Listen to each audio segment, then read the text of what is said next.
ես հարցնում։ Եկել ենք խոնարհվենք մեր նահատակների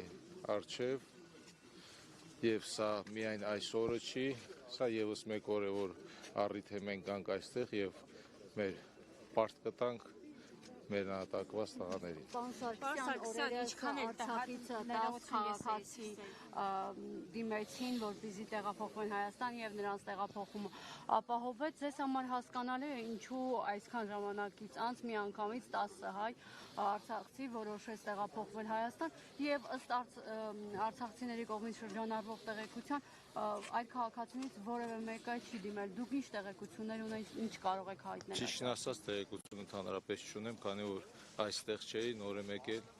հանրապետությունից դուրս էի։ Այս ընթացքում, որ եկել եք տեղյակ եք եղել նորությանը, հետաքրքրվել եք ինչու միանգամից այս տեղափոխման հարցը նրանց մոտ։ Դեռ ոչ չեմ հասցրել, ճիշտն ասած։ Նա ինչպես եք իրատեսական համարում վերադարձը Արցախ։ Նորմալ եմ գնահատում, որ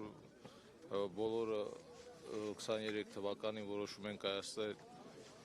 տեղահանվեն, դուրս գան, բռնի տեղահանվեն եւ նորմալ եմ գնահատում, որ այդ 10 հոգին էլ եկել են Հայաստանի Հանրապետություն։ Շնորհակալություն ենք։ Ինչքան էլ ձեզ համար տհա չնշվի, այնուամենայնիվ կա այն կարծիքը, որ դուք տեղյակ եք ինչպես գերեվարվեցի մեր Արցախի ռազմաքաղաքական իշխանությունը։ Ձեր վերջնական կարծիքը ո՞րն է։ Վերջին ժամանակ, վերջին անգամ երբ եք նրանց տեսել։ Ի վերջո այս մեղադրանքները փարատելու համար դուք ինչ ունեք ասելու, որ չեք ասում։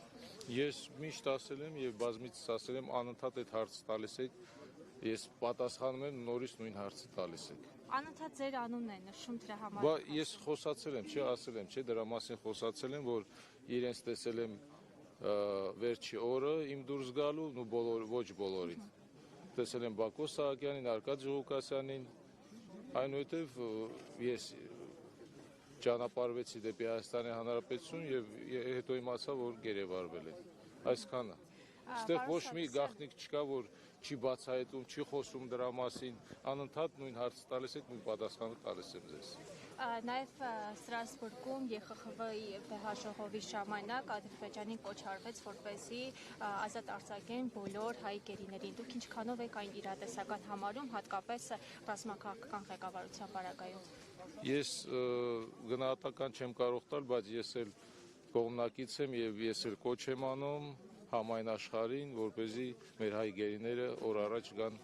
իրենց տուն Հայաստանի Հանրապետություն։ Եվս մեկ հարց, քանի որ ձեր նախաձեռնությամբ Եղրաբլուրում կանգնեցվեց եւ պարոն Վանեցյանի օժանդակությամբ կանգնեցվեց Արցախի կոթողը, Արցախի կանչի կոթողը, այսօր Հայաստանի տարբեր գերատեսչություններից մարդիկ այցելեցին այստեղ, պաշտոնյաներ այցելեցին, բայց կարծես թե խուսափեցին այնտեղ ծաղիկներ խոնարհելու։ Ձեր գնահատականը խնդրեմ։ Ամեն մարդ իր խղճի առաջ է պատասխան տալի,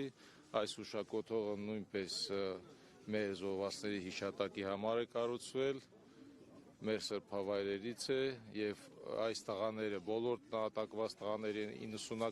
90-ական թվականներից սկսած նահատակվել են, զոհվել են, իրենց կյանքն են տվել հանուն Արցախի Հանրապետության եւ հանուն Հայաստանի Հանրապետության։ Շնորհակալություն։